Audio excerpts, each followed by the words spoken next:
This is appalling. They're messing. They're messing. The president and his administration are messing with the health of our children. We all want our children to go back to school. Teachers do, parents do, and children do. But they must go back safely. Going back to school presents the biggest risk for the spread of the coronavirus. They ignore science and they ignore governance in order to make this happen. They've got the Speaker of the House, Nancy Pelosi, talking about how Betsy DeVos and the White House would like to open up the schools for the fall, make sure that all the kids are in the desks.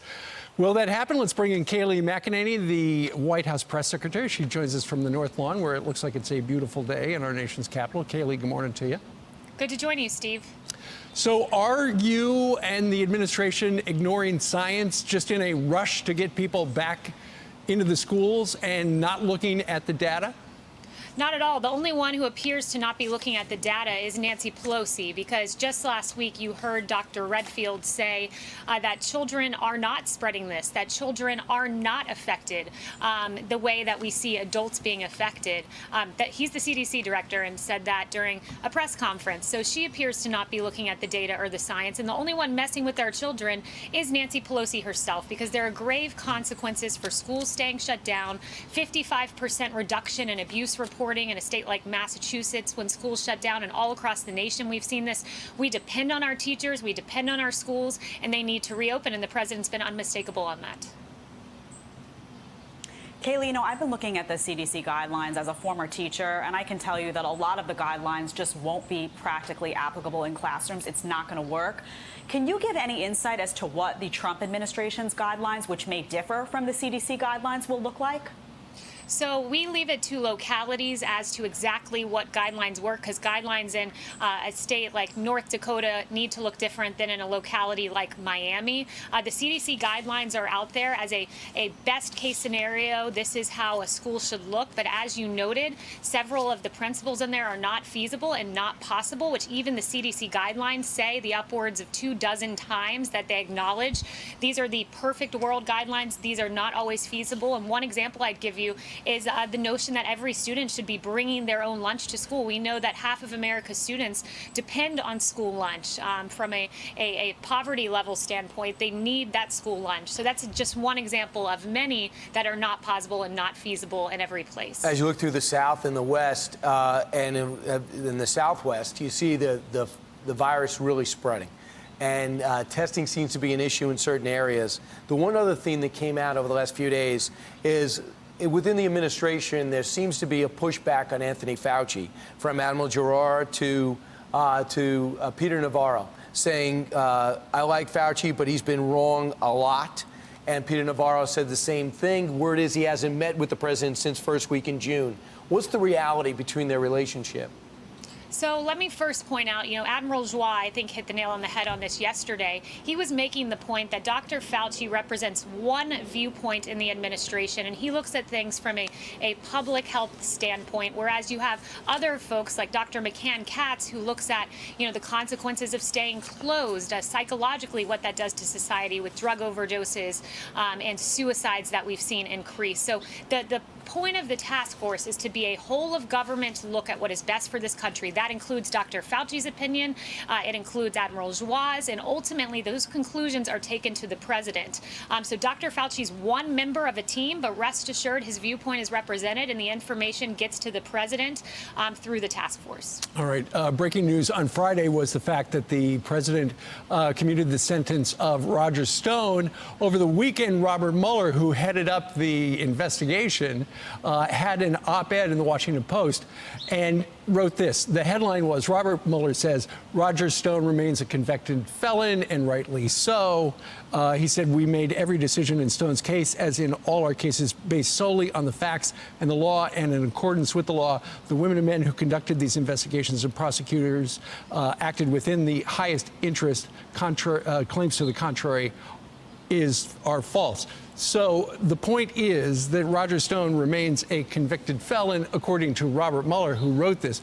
First of all, do you think Robert Mueller actually wrote that op-ed? And secondly, your reaction to the body of the editorial? So the fact that Robert Mueller had to even write an op-ed is telling. The fact that he had to defend his taxpayer-wasted investigation on taxpayer dollars, millions and millions wasted on a Russia hoax theory that found no collusion. And even in the body of the op-ed, Mueller says again, there was no collusion from the Trump administration. So what did Robert Mueller have to do to justify his investigation of waste of taxpayer dollars and waste of America's time? He had to come up with process crimes, which is exactly what was done in the case of Roger Stone. What about Andrew McCabe, who lied to federal investigators? What about John Brennan, who lied before Congress, and James Clapper? These individuals get away scot-free because, yes, guess what? Adam Schiff was actually right. We do have a two-tier justice system. He was just wrong on the facts. The two-tier justice system completely discriminates against the Trump administration. Kayleigh, a big story we were following this week and continue to follow involves a company called Goya that many of us love so much. The CEO of that company, as we know, Bob Unanue, got a lot of backlash for not only being at the White House with President Trump, but praising President Trump. Let's take a listen to what Bob had to say in reaction to that backlash, and then I want to get your reaction. It's suppression of speech. In 2012, 8 years ago, I was called by Michelle Obama. I wanted to approach the African-American community, the Hispanic community, to eat more nutritionally. I went to the White House later and I introduced in Hispanic Heritage Month, President Obama. And so you're allowed to talk good or to praise one president, but you're not allowed, when I was called to be part of this commission to aid in economic and educational prosperity, and you make a positive comment, all of a sudden that's not acceptable. So, you know, I'm not apologizing for saying, and especially if you're called by the President of the United States, you're going to say, no, I'm sorry, I'm busy, no thank you. I didn't say that to the Obamas, and I didn't say that to President Trump. Your thoughts, Kayleigh? Yeah, Bob is the absolute embodiment of the American dream and a great man, and it's very shameful what the left does. This is cancel culture. If you associate with this president, if you associate with the Republican Party, we've got to cancel you out of this society, deride you, demonize you in a very personal way. It's unfortunate, but this is the kind of basket of deplorable politics that the left routinely engages in.